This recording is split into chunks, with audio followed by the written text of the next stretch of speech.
Thank you, everybody, turning up to this meeting, this webinar, where we have been so lucky to invite Úna FitzPatrick. Was that right? I've Yes. been practicing, and already now I could feel it. I got nervous on pronouncing your name. You are what we call the project manager, or kind of, I would say, the one that took the initiative on this all-Ireland pollinator plan, which we find is very, very interesting.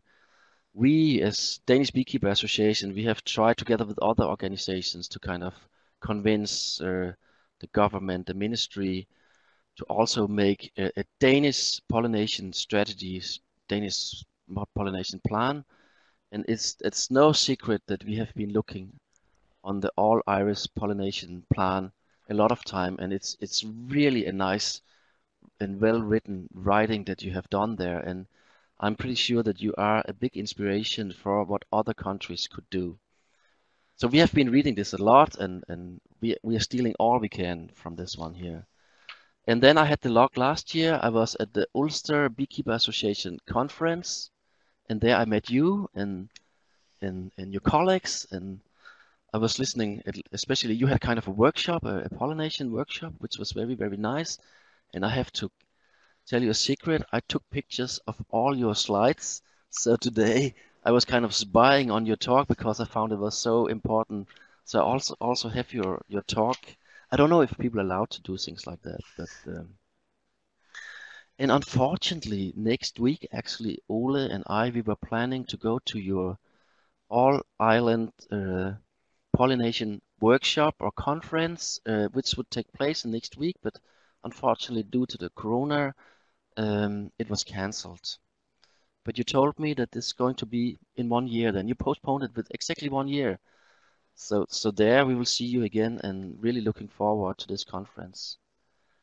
Um, yeah, I was so inspired by your talk in Ulster that I felt that it was great to kind of invite you to the People's Festival of Nature here in Una. We're really looking forward to hear your talk, and I will just slowly kind of click myself out and go to your talk.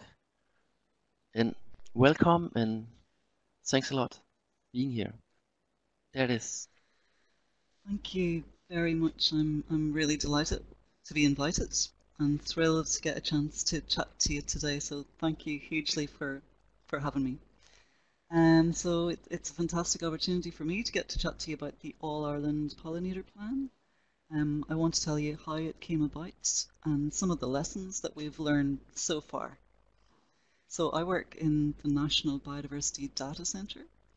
So it's like a biological record centre in Ireland. We manage information on nature. We know, what species we have, how they're changing. So in Ireland, we have 31,500 different species that live in 117 different habitats. We know that of those habitats, only 9% are in a good state, and of the species, 17% are threatened with extinction from Ireland, unfortunately. So much like many countries, biodiversity loss is a huge problem. That's something that's difficult to tackle because biodiversity is complex. I think it's hard to relate to in the busy modern world. It's a hard message to communicate to the public in terms of the loss and in terms of what you personally can do about it. I think what's even more worrying is that we're constantly creating these new normals. So in the last 50 years, there have been increases in mechanization, urbanization, commercialization. Yet hidden within all that progress, there can be downfalls. And it might be in the way that we treat people, it might be in the way that we run our public services, or it might be in the way that we manage our landscape. So often by the time it's realized, generations of people have grown up with that as a normal. And when you have to tackle that, then you have to try and bring about societal change. So I suppose the frightening thing about this is that people see things now as normal. They don't know, in the case of biodiversity, they just don't realize what has already been lost. So what we wanted to do in Ireland was to try and identify simple vehicles that could be used to sell that biodiversity message to a very wide audience. And pollinators are perfect for this. So pollinators are an element of biodiversity that people can understand and relate to. You can communicate about pollinators in a really clean and simple way. You can easily monitor changes in them. And hugely important is that pollinators, when you protect pollinators, that has knock-on benefits for biodiversity generally. So we all know, I think, pollination is incredibly important, and you know it as better than I do probably, but it's important for various different reasons. For economy and wealth, we know that in Ireland the free service that bees provide is worth up to €59 million a year. What's most interesting about this, I think, is that value, that figure is increasing all the time in Ireland and elsewhere. So we're trying to grow more pollinator-dependent crops, and at the same time we're seeing declines in the pollinators themselves. They're also important for health and well-being. We probably wouldn't starve without them, but it would be really hard to have a healthy, balanced diet. And then this last one, which is wildlife and landscape. And that's one that's often overlooked. So sometimes we focus, when we think about pollinator decline, we focus on the impact on crops or on fruit and vegetables. Whereas it's also true to say that over 3/4 of the wild plants in the landscape in Ireland or in countries like Denmark also depend on pollinators. So if you didn't have those pollinators in the landscape, you have less wild plants. It looks very, very different. It's a lot less colourful, a lot less attractive. Those wild plants provide fruits and seeds for birds and mammals, so it really is true to say that when you protect pollinators, you're protecting the whole environment. So who are the insect pollinators in Ireland? Most pollination of crops and wild plants is carried out by bees, with the rest then provided by various other flower-visiting insects, and particularly flies. And in Ireland we have 99 different bee species in total. So we have the honeybee. We then have 21 different types of bumblebees, and we have 77 different types of solitary bees. So these are the wild bees, wild pollinators. You have much more. So in Denmark, I think you've got 292 at least wild bee species. So almost 3 times what we have in Ireland. And what we know now is that pollination service can't be provided just by honeybees. So the economic contribution of pollination by wild bees has been assessed as €2,400 per hectare. They're incredibly important. And really it's true to say that to maintain pollination, you need healthy honeybees, but you do also need an abundance and a diversity of wild bees as well as other insect pollinators. So these are our 98 wild bee species. They're absolutely beautiful insects. You have 3 times that number, so 3 times the beauty and diversity. And really what's important is that we need to manage the landscape in a way that provides those wild bees with the food, the shelter and the safety that they need to survive. In doing that, we help protect biodiversity generally, and we also create a landscape then that can support a managed pollinator, like the honeybee. Unfortunately, the plight of pollinators is typical of what's happening to biodiversity generally. So we know that in Ireland, of those 99 bee species, we know that for the wild pollinators, those 98, the bumblebees and the solitary bees, 1/3 those are threatened with extinction from the island of Ireland, unfortunately.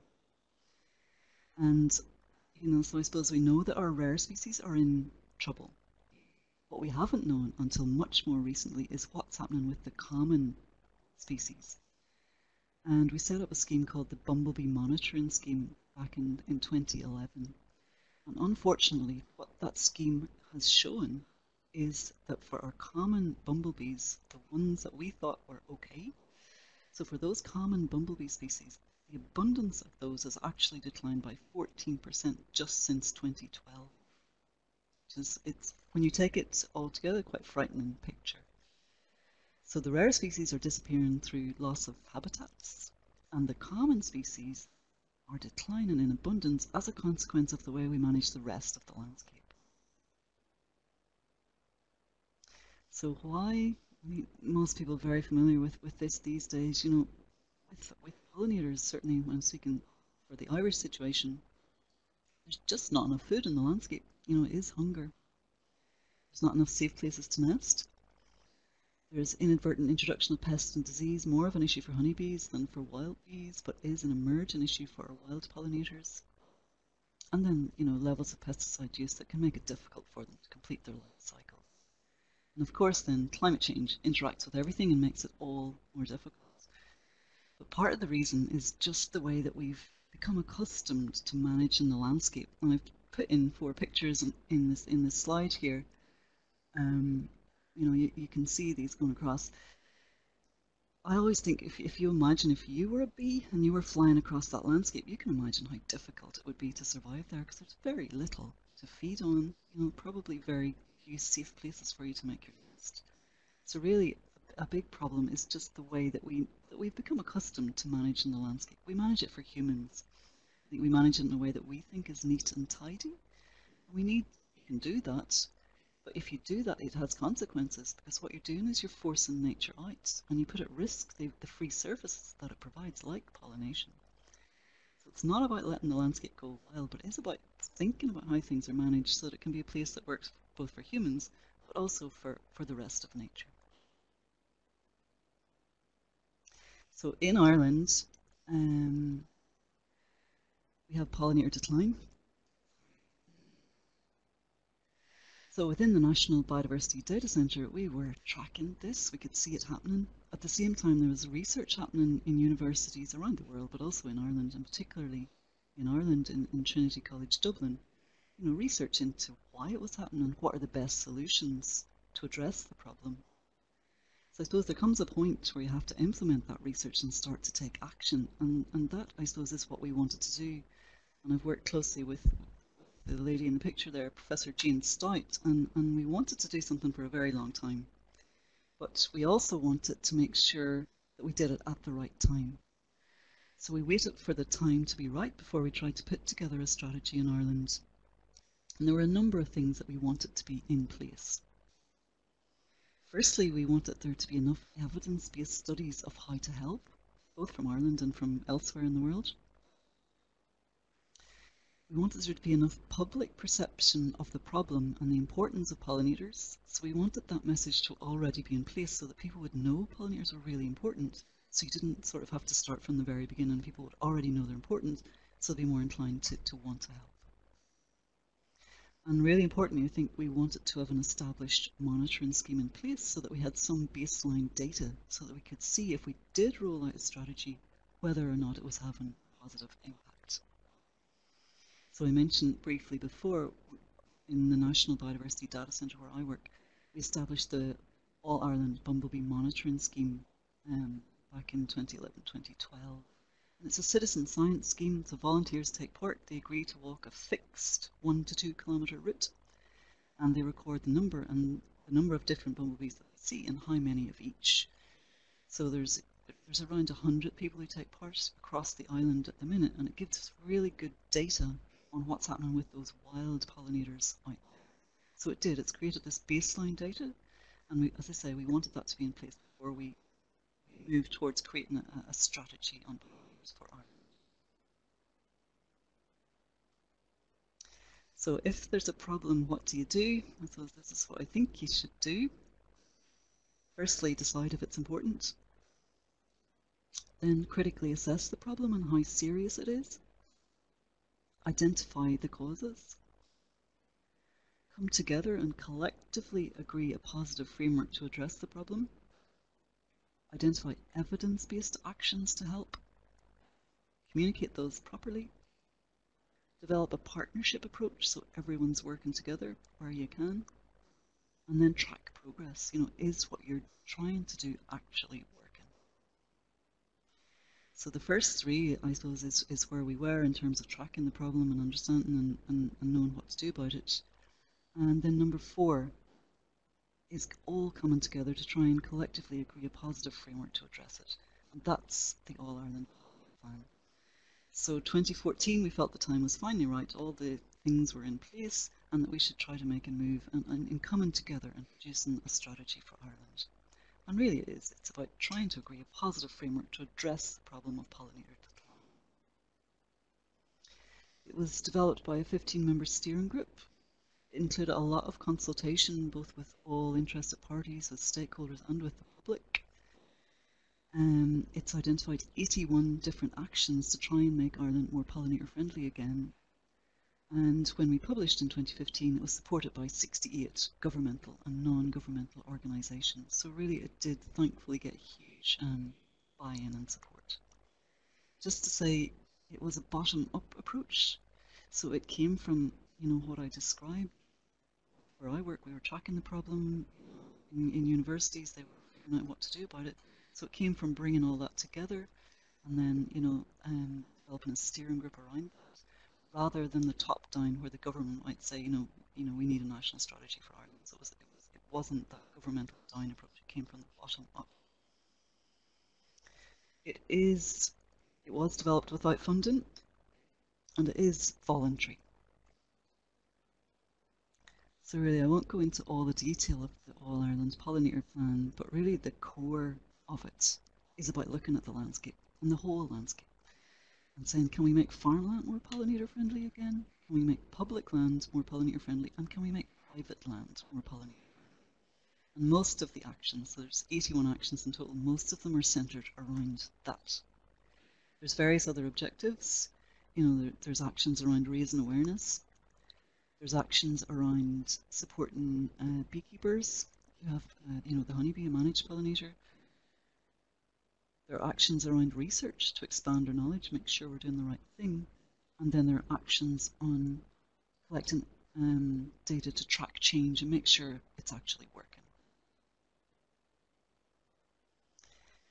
So just to explain a small bit about how we go about the approach and the management of the plan in Ireland. So there's a steering group, as I mentioned, 15-member steering group who oversee the implementation, which is then coordinated by the National Biodiversity Data Centre.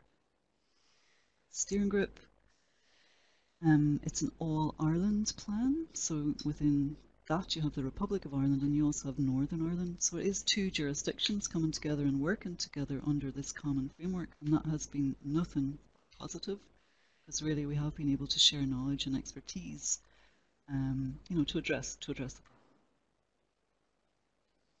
So we have the steering group, that's voluntary, so they don't get funded. They either do it entirely voluntarily or they do it as part of their existing role within their job. I then project manage, do sort of oversight of the initiative, and I spend about 1.25 days a week within my existing role working on this particular project. And then we have one project officer who assists. In 2020, that's Juanita Brown. So the plan was developed and published without funding. This year, the funding that we have funding for that project officer position. It's been provided by various organisations over the past 5 years. This year, it's provided by SuperValue, who are an Irish supermarket chain. The Department of Agriculture, Food and the Marine provided a really small budget to develop resources, which is $15,000 a year, and that's really all we have. So there is no project budget beyond that. There's now over 100 partners. They fund their own actions. Others fund things like print runs of resources, and then others fund related activities, awards, videos, and so on. I suppose I just want to make that clear because sometimes people think, oh, it's probably something that needs an enormous amount of funding to make happen. And while that might be nice, it's, you don't necessarily need that. You can still do a lot when you don't have funding. So I suppose just briefly, just to point out some of the things that I think have worked in terms of what we've done in Ireland in setting up the All Ireland Pollinator Plan and in managing it. The bottom-up approach has been really positive. People choose whether or not they want to support it, and they buy into it that way. It's not something that anyone is forced to do. Public consultation has been really important. The non-threatening voluntary nature of it, again, has been a positive. We use positive messaging, so it's all about solution driven. It's not about blame. It's about, well, where do we go from here and how do we get there? We've always tried to create this strong sense that it's a shared plan of action. It's not one organisation, one sector. It's everyone coming together. Yes, both Jean Stout, who works in Trinity College Dublin, and I, we both have a background in pollination ecology, and that has been really helpful in terms of us, I suppose, having oversight or management of it. We've got the active multi-sectoral steering group, so they come from all sorts of organisations and sectors, and they've really come together and work really effectively together. It has been an advantage that the plan is managed by the National Biodiversity Data Centre where I work, because then you're directly linking it to data and to monitoring, and it makes it much easier to track whether it's working. Sure, this is a positive, but the lack of funding has definitely promoted efficiency. In terms of, room for improvement, I always think, if this bee on front of the plan could talk, it might say, is this the best you can do? And it is true, the first version of the All Ireland Pollinator Plan was about bringing along humans, and in some ways we now need to take the next version and make it even more ambitious. The lack of resources, that has definitely, something that we could improve on, because the lack of resources has made it really difficult to capitalise on the momentum. There is huge interest in pollinators in Ireland, huge numbers of people who want to help, and I suppose the lack of resources that we've had make it quite difficult to achieve as much as possible. Also, it's true that pollinators are currently trendy, and the trick is to now take that and develop it into something, that's real and that can have a real long-term impact. And also, in this particular one, I'm really delighted to be asked to give this talk this morning. We've always said there should be greater knowledge sharing at the European level, so it's fantastic to get a chance to speak to you this morning and to hopefully begin that process of sharing knowledge between both our countries.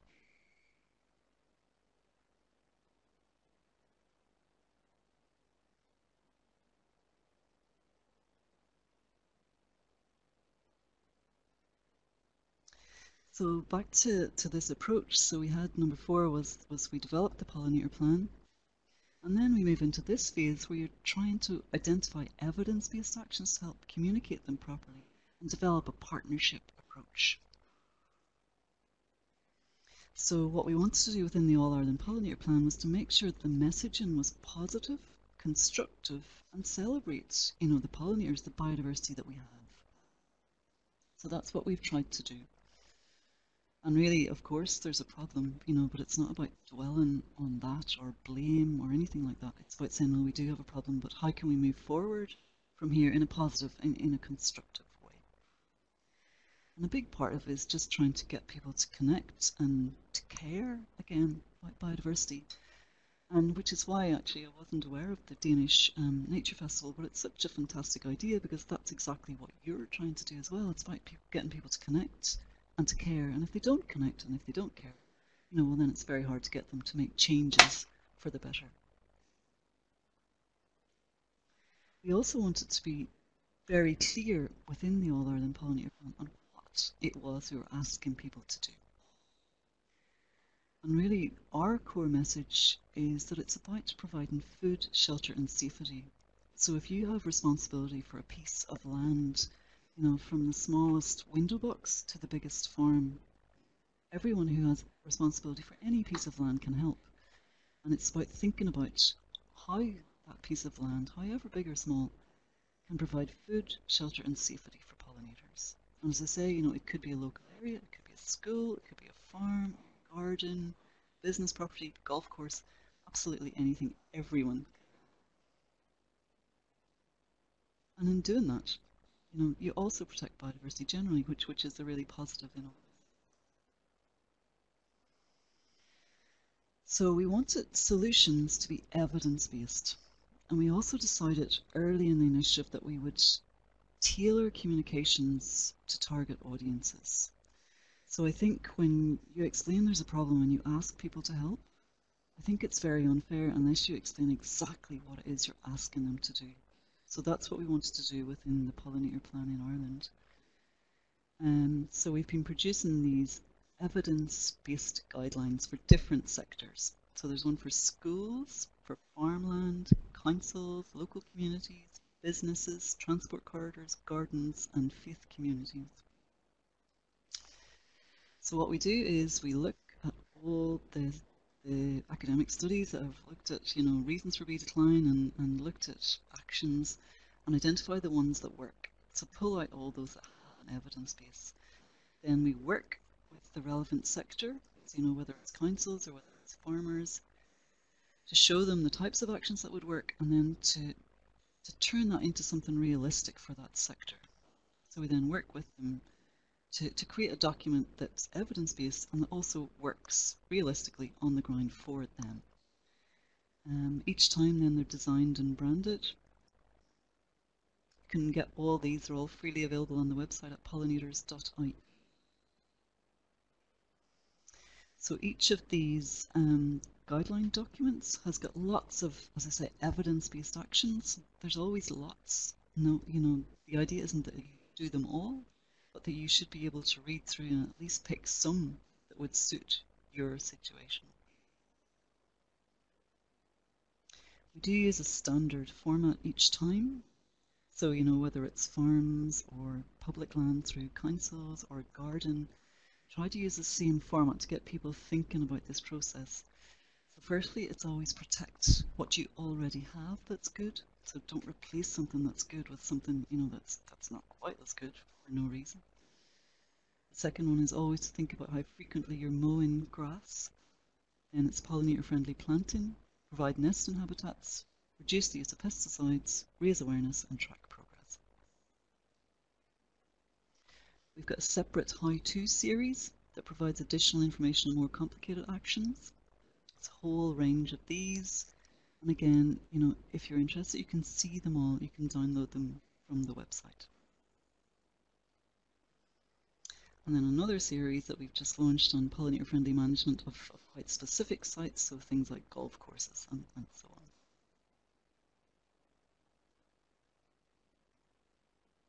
We wanted all the information to be easily accessible, so free and using appropriate channels.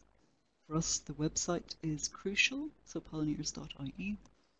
And really we wanted that to be a one-stop shop where there'd be a toolkit where you could go in and get all or as much information as possible to explain how you can help. There's lots of information on there. There are videos, very short animations. I'll put the links in here if people want to have a look after. This one in particular explains probably in 5 minutes what you have to listen to me for over half an hour talking about. It explains, what we're trying to achieve with the Pollinator Plan, so it might be worth having a look if you're interested after.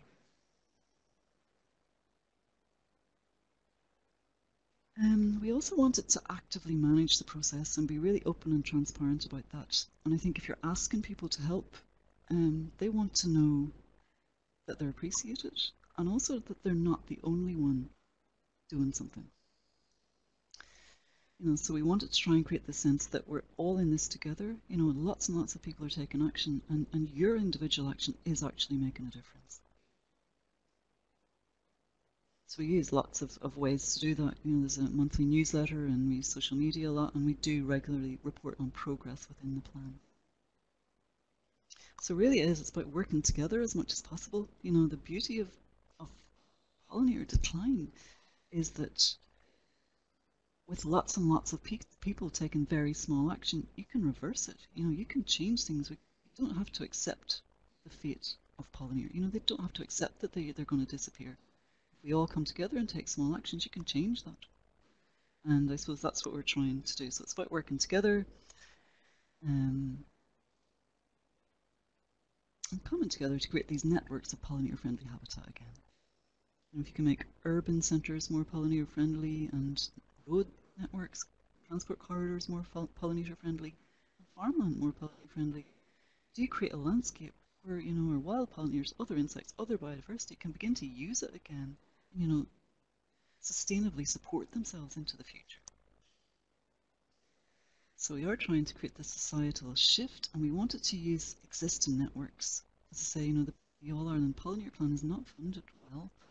So what we wanted to do was use existing networks. So for example, the schools guideline, we use existing green schools and eco schools networks to try and push that out, and the same for all the others. We try to communicate in as many ways as possible.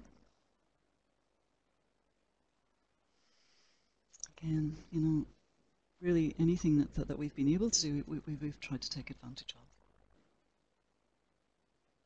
And so just really quickly, what I think has worked for us in terms of that implementation and communication.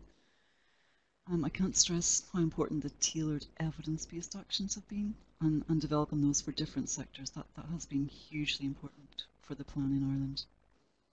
It's been the positive action has been a benefit. I think focusing on those that are low cost, easy to do. Continually encouraging partnerships, allowing the initiative to evolve as opportunities arise. Transparently tracking progress. We decided early on that we wanted to communicate as clean and simple a message as possible, and that was going to be the food, shelter and safety for bees. And again, that's been important. There are other insect pollinators, hoverflies and so on, but we decided that certainly in this first phase, we would focus on bees to keep the message really clean, really simple, and that has, I think that was, something that was important. I think if I was doing it again, I would definitely do that. I think it's been important that we kept the resources free and easily accessible. We rely on the 100+ partners, have their own communication channels to help with that. We've been encouraging champions within sectors, which has worked really well. We deliberately try to reach new audiences. So Denmark is a new audience for me, which is great. Possibly people who are going to listen to a webinar as part of a nature festival, that might not be a new audience, because you might be partly converted already. But I think, again, this has been a positive for us. We have really deliberately tried to get to people who would be less inclined to be interested in this to start, and that has been important.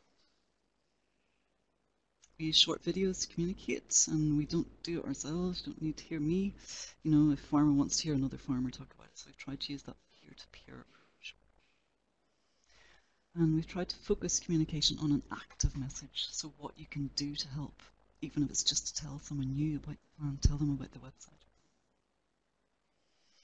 So lastly then, track progress, and I think this is crucially important, and perhaps it's even more important for us because we didn't have to develop an All-Ireland Pollinator plan. It was something that we wanted to try and make a difference, I suppose, so tracking whether or not that was working is a hugely important part of it. And we do that in a number of ways. You measure success in the short term, the medium term and the long term. In the short term, it's having a national strategy. For us, it's having an All-Ireland Pollinator plan, buy-in for that plan. In the medium term, it's about returning food and shelter to the landscape. It's about the actions that people across all sectors are taking. And then, of course, in the long term, which is the most important, it's increases in the pollinators themselves. So if the All-Ireland Pollinator plan is working, we should see more healthy honeybees. We should see more bumblebees, more solitary bees, more insects in general. And that's, again, what we track within the National Biodiversity Data Centre where I work. So it's just to say the short term, really, we've been exceeding expectations. It's been fantastic, and we're very grateful to everyone who supported it. It's over 100+ partner organisations at the minute. It's been excellent north-south collaboration on that All-Ireland framework. And of the 81 actions, at the end of year 4, 96% have been completed or in train, which is super. In the medium term, that's a little bit more difficult to track, as often people do it, but they don't then take that extra step and tell you they've done it. But we have developed an online mapping system to try and check this. It's called Actions for Pollinators, and this one is at pollinators.biodiversityireland.ie. So if you're taking action, you can draw around your site and say what it is that you've done. So the site shows all the different sites across the island where pollinator, positive action for pollinators has been taken. You can search by type, so you can just see where gardens have become pollinator friendly, where councils, where schools, where businesses, and so on. You can search by the type of action, so you can see where there's been reduced mowing of grass, you can see where there's been reduced pesticide use. And then in real time, it shows you the different sectors that are engaging in logging actions and the most popular action that's been taken. So at the minute, you can see here the green on the pie chart. It's actually pollinator-friendly planting that's most popular, followed by raising awareness and reduced pesticide use and reduced mowing. You can click on any one of these dots and see the detail behind it, which is a good way to give recognition to people who are helping, but also to share knowledge. And again, very easy to add your site. So you just draw a polygon around it, you say what type of site it is, and then you fill in the actions that you've taken, and these correspond to the respective guideline document. So really, across the board, we've had a huge amount of buy-in, a huge amount of interest, and people just really have been fantastic in getting behind the All-Ireland Pollinator Plan. And we've seen that right across all sectors, to be honest, and I'm happy to answer questions if people want to ask me about specific sectors. Just to finish up, I want to talk about some of the key successes, I suppose. We were fortunate this year that we have collaborated with SuperValue, and they're actually an Irish supermarket chain. So we collaborated with them this year on a Save the Bees campaign. So really excellent resources went out to all 3,200 primary schools across the Republic of Ireland. So again, it's really positive in just making sure that message is getting out to the next generation. I think they already know it, but it's important, I think, to also empower them so that they know the best way to help. We set up a special framework for councils or local authorities. There are 42 different councils across the island of Ireland, and a council can sign up as a partner to the plan, and in doing so they agree to support it, and they agree to take actions, and they agree to report on what they're doing. So to date, 55% of all councils have already formally partnered and agreed to take action. The National Biodiversity Data Centre, we've also received EU funding through the European Innovation Partnership Fund for a big farmland project. So it's a 5-year project running on farmland. We identified evidence-based actions for farmers, and then we're really excited about this project actually, which is putting it into action essentially. So we're working with a group of 40 farmers in a small pilot area to show that all farms, regardless of type or intensity level, can become more pollinator friendly. And we're creating a system where they can do that, and this particular project is a results-based system so that the farmers get paid the more action they take to protect pollinators. Also, 162 local communities have become pollinator friendly, and again, we're quite fortunate that there's this already an existing system. It's called Tidy Towns, so it's an initiative that happens right across Ireland. And really it's about improving your local community. So there's lots and lots of different Tidy Towns groups. There's a big national Tidy Towns competition, and we were fortunate enough to get a special pollinator award into that competition. And really those local community groups have been just fantastic at embracing the whole initiative and changing the way that they manage their local communities for the better, for biodiversity. It's called Tidy Towns because traditionally it was about making the community really tidy.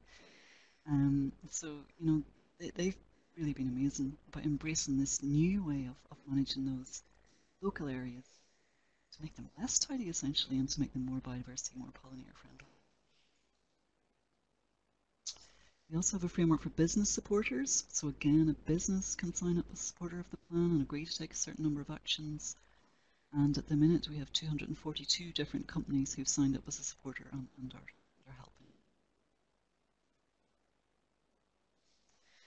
And also, I suppose there was a European Pollinator Initiative was published in 2018, and one of the actions within that was to encourage other member states to also produce national pollinator strategies.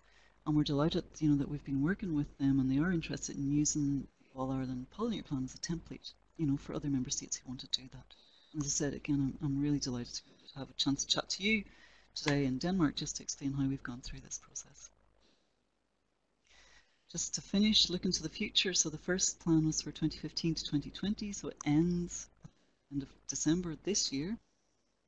What we're doing now is developing the next version, which will run for 2021 to 25. And really, I suppose we want to make that one as ambitious as we can. We do have a little survey monkey running on the website where you can submit your ideas. It's really simple. So I think sometimes it's people from outside, whether it's outside the sector, outside the country. So you might have an amazing idea from Denmark that you'd like, and we would be very happy to accept it if you do have any ideas for how we might improve the next version of it. But I will stop there. I just want to say thank you again for inviting me, and it's been a pleasure to get to chat to you, and I'm more than happy to answer any questions that you might have. So thank you. Una, thanks a lot. This it's amazing. It was a great talk, and I'm really amazed how you were able to kind of achieve this. And one of the, I mean, main questions that are turning up here: how could you do this without money? And people are asking us, how is the support of the Irish government? Is there, I mean, your salary is paid for 1 day, 1.25 day a week.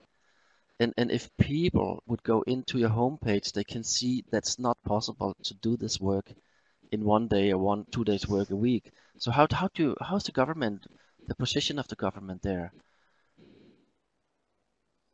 It is as you described. So that is all the resources that we've had. So I spend 1.25 days a week on it, and then we have a project officer position, and then Professor Jane Stout in Trinity is very supportive, and she helps where she can. And then we have the steering group who support behind the scenes. I think because I have a background in pollination ecology, so it's been much easier, I suppose, to start developing the resources that we make available. I'm not sure how to answer your question, because I think we've just decided we wanted to do it. There was huge public support for it, so we just did it. And the government, there isn't government, they're supportive of it, but they haven't funded it. So the way that I understand everything on your really great project is kind of, it's really based on some few people who really wanted this to happen, you and Jane, and then it's kind of, multiplied and was very supportive from different types of people out there. The key thing was creating those evidence-based guidelines and doing it by sector, and then publishing them and making them freely available. And once we did that, lots of other people got involved. So I suppose once you have a guideline for what a council or a local authority can do, then it's up to them to do it. And if there's enough support for the initiative as a whole within the public, and what we find is there's quite a bit of pressure now. So I said 55% of councils, for example, have signed up as a partner. There's a little bit of pressure now on those other 45 who haven't, just from the public, from social media. So I suppose what we tried to do was explain how you can help, and then people really have. Yeah. I mean, I have to say, I'm impressed. All the publications you made and so on. It's very impressive, and it's really inspiring for all of us. Your voice is disappearing once some. We can hear you, but your voice is low. Just if you talk a little bit louder, could you explain me very short in 3 lines for a person who do not know anything about that? What is biodiversity for you? For me, biodiversity is nature. So it's wildlife. It's everything really, isn't it? But it's the plants, it's the animals, it's the bedrock of everything. So it's the food, it's where we get our food, where we get our medicines, where we get our fresh water and our clean air. So really, it's everything. So why is it again? You have to explain me why do you only have 99 bees in Ireland? Is that because it has been an isolated island, or? I mean, for me, it's not normal that the biodiversity is bigger in my country than other countries. Why do you only have those few insects, actually? It's across the board. So we have less biodiversity Yeah, right across the board. It's because we're an island at the fringes yeah, of Europe. So yeah, it's just what's reached us and what we're able to support. It does definitely make things easier. It's easier to protect 99 bees than it is to protect yeah. 242, but the same principles still apply. I can see a question about the website, and costs Yeah. and resources. Um, it did, and that's one of the websites that we maintain within the National Biodiversity Data Centre. So some of those costs, obviously have been absorbed within the organisation that I work within. And again, the systems that we developed, the one I showed, actions for pollinators, where you can track your changes, anyone can say what they're doing. That was developed within the National Biodiversity Data Centre off the back of a similar system, that we were able to adapt. So, yeah, of course, there's been funding coming from that direction, sort of indirectly. But do I understand you right? I mean, you had this business partner, as I kind of sorry. Do they kind of do they just do something positive for the biodiversity, for planting, or do they also support you Yeah. economically? No, you're amazing. You're the no money person that do all the work and then They don't. The business network, yeah, it's a good question. So we have the business framework. So we've produced the guideline document for business explaining what they could do to help. And they're mainly actions that they could take around their business property. So whether it's planting or reduced pesticide use or whatever. But there are also actions where they can sponsor things locally in the community. So it might be to send the junior pollinator plan to schools or to work with a local group. So yeah, there's 242 companies who are doing that at the minute. They don't pay. Perhaps in retrospect, we should have set up a system where they would pay to become a sponsor, and that would then obviously create a funding stream. But at the minute they don't. So they just take action and they report I on mean what they do. £1,000 and then you get the all island pollination label that you could put on your because I think Yes. there's lots of companies really want to kind of have this green image as well. So Mhm. and they don't just do Yes. it because they think it's a pity for the insects, but it's really the customers and society really kind of expect them to take responsibility as well. And Yeah, of course. And we should have done that, probably. I suppose when we started, we didn't know how much support there was going to be. And in 100 years, I didn't expect, that so many companies would want to become involved. But yes, we should have set up a system like could you this. please talk a little bit about this positive messages and making positive messages for people? Yeah, please explain.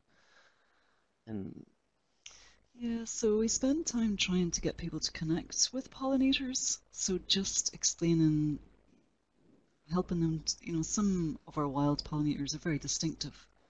So we would take out particular species that are very distinctive that you would see in most gardens, and we push out campaigns on those just so that people can get to see them again, perhaps to notice them for the first time.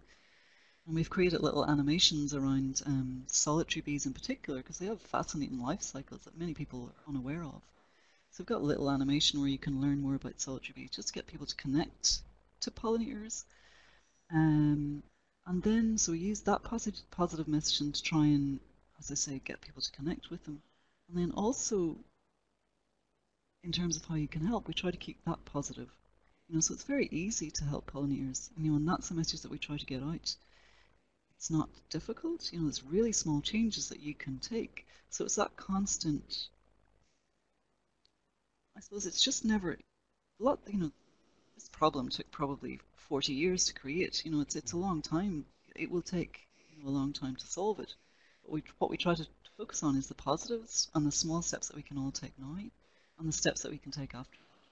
So it's really about not going into the blame side of things, but about saying, well, here's where we are. Here's what we could do to change it. And why don't we just do that? And people have really responded. I think it's you really have a good point. I mean, instead of blaming each other, support each other and kind of agree on where we do agree and then go to the public. Because otherwise the public they will think, okay, though they're just fighting and so and people that are fighting, the kid when your kids are fighting with each other, who is telling the truth? There's a lady asking you, how are your groups, local groups, organized, and how do they kind of report back to you, and how kind of do they take more responsible? And that's another one asking, how are you sure that those local groups they kind of keep going and kind of go to another level, a higher level? Yeah, we have an advantage in this in Ireland because there's already a structure for local groups, and I mentioned it briefly. It's called Tidy Oh yeah. Towns. So there's this amazing structure within Ireland, and it's been going, I can't remember if it's 50 or 60 years already. So there's this existing structure, which has made it possible, to be honest, and I guess without that it would be much, much more difficult. So there's already a structure of local groups within this Tidy Towns competition. And what they traditionally would do was make their local area more attractive, so they cut grass and they put up, hanging baskets and they sprayed everything, and really they made their local area very tidy and unbiodiversity friendly. So what we've been able to do is take advantage of that existing network to work with them, and they have, before the Pollinator plan, they had already started moving towards biodiversity. And it's an award system, so there's points, it's very competitive. So, they get points, but there have been points for biodiversity for a while. So it was very fortunate we were able to slot into that system and create this special Pollinator award. And again, they get they get €1,000 if they win the Pollinator award. So again, there's points, it's competitive. To be honest, if we didn't have that existing structure, it would be much more difficult. But because it's already there, there's over 800 groups within the Tidy Towns network already. Each small town village often has one. So it's been very easy to interact with that group, particularly when we had the resources. And we've created videos and things for them. They've really So this group really also compete against each other. I mean, you can get a certificate for being the best group. Wow. Yeah, very competitive. So that's what we've discovered actually within the Pollinator plan is that you can't beat an award. If there's an award, it makes all the difference in the world. So because I'm really looking forward to this. I have been traveling a lot in Ireland and also in England, and I have to say the gardens in Ireland and England, they are really tidy. They're really nice. The grass is approximately like this. So how do you take up this channels challenge to kind of convince people to have what I call nature and wild gardens? Just really slowly trying to change attitudes and trying to promote the benefits of moving towards wilder gardens or wilder public spaces, and just really slowly getting that message out there. I think it's funny actually, in this crisis, a lot of our public authorities haven't been managing the landscape as rigorously as they would before.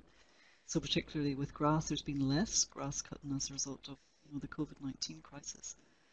So, and we've seen a huge increase in biodiversity as a result of that. So we do simple things. So like we've written out to all the chief executive officer of each local authority to explain just there has been less grass cutting. There's also been really positive benefits of that to biodiversity. So it's continually, I suppose, trying to reinforce the positives, but it's very, very slow. It's a slow process to move people away. But again, back to the question about the local community groups, because we have that structure, they really have helped enormously. So those local groups have helped to normalize a lot of this. Okay, you just disappeared. Your voice. Could you repeat the last? I was just making the point again that the local community groups have been hugely important in slowly changing the way that we do manage gardens and public lands. And I suppose they've helped to normalise for everyone, but it's okay. It's not to be so neat. There was earlier on a question about how do you make fast decisions on the strategy, where to move and so on. Since you have so many local groups, is that the steering group that kind of meets once in a while and then you take the big decisions, or how is that done? Yeah, exactly. So there's the plan itself, and that's done by myself and through the steering group. So we've just made decisions as we have to, and then Yeah, I suppose we have all the guideline documents, so gardeners know what to do, local community groups know what to do, councils know what to do, farmers know what to do, and in some ways we just then let them get off and do that. There's one. I mean, we have to talk about the honeybee and the wild insects, and the beekeeping business is really like that. That maybe 90% of the beekeepers have very few bee colonies, and that's really also people that are very interested into nature. That's why they have honeybees. Do you have any good advices? What could I do as a beekeeper to kind of, live in a balance with the wild bees as well and kind of support the wild bees? Because that's really what we want to do, actually. We want that our bees do a good job and are healthy, and we love to see wild bees as well. It's an excellent question, and I think that's going to be something that for us is more important in phase 2 of the All Ireland Pollinator Plan. So beekeepers actually are not a sector that we have particularly dealt with hugely in terms of the pollinator plan itself. We have actions for healthy honeybees, but what you described in terms of actions that beekeepers can take to maintain overall pollinators, to look after the bumblebees, the solitary bees, we've not focused hugely on that. And again, it's the same kind of actions, isn't it? It's about thinking about what those wild pollinators need. It's the food, shelter, and safety. The honeybees also need the food. So, but I do agree that we need to better communicate with beekeepers in Ireland in terms of the overall pollinator plan. Sometimes you're right, there can be mixed messages, and it's the same in Ireland. Most beekeepers are, smaller scale. They have a small number of hives, and they really care about biodiversity and about pollinators in general. That's why they're beekeepers. That's for sure. Even beekeepers, it's kind of being in the nature, being close to the nature, and being in balance with the nature as well. So there was a very early question actually. You had this very nice slide where you kind of put up, I would say, 4 or 5 points for the reason of decline of pollinators in Ireland. I mean, not enough food, hunger. The other one was kind of no safe places, you called it. I mean, the wild insects or the bees are homeless. The last one is actually the spread of diseases, and then poisoning, and then climate changes. And one of our participants asked, could you please number that? Which ones are the most important ones? What is the biggest threat? Is it possible to kind of define it like that? We as people we like, it's this. That's the reason. The biggest threat. Yeah. The biggest threat is hunger. Simply, in Ireland, I don't know if I'm speaking for other countries, but I'm certainly speaking for Ireland. The biggest threat is hunger. There's just not enough food across the landscape to support pollinators anymore. And I suppose wild pollinators are different in that they don't make honey in the way that a honeybee would. So they don't have that store of food in their nest. So, they're never more than a few days away from starvation. So it's really important that there's this continual supply of food across the landscape for them to feed on. And that's just not there anymore. It really is, hunger is the key driver. So the biotopes, there's really a lack of good biotopes for the insects. Yeah. Exactly. What about the pesticides? I mean, you are an agricultural country in a different way than Denmark is. It seems to be more sheep and cows, and whereas we have lots of plant production and a lot of spraying. But how is it? How is the threat of pesticides, agricultural pesticides?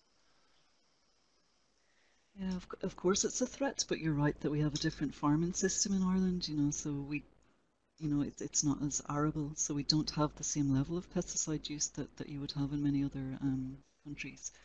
So pesticides are definitely a problem, but not to the same extent that you would get in some other places.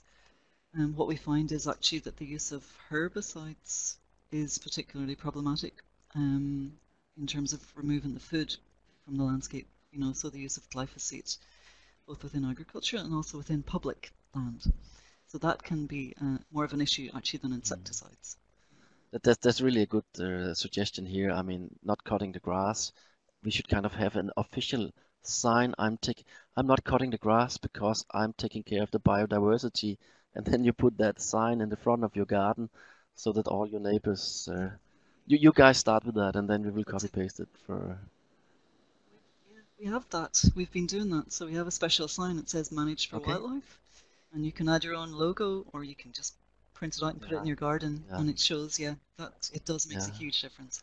There's also, I mean, what you're doing, and I am impressed about the work that you have done.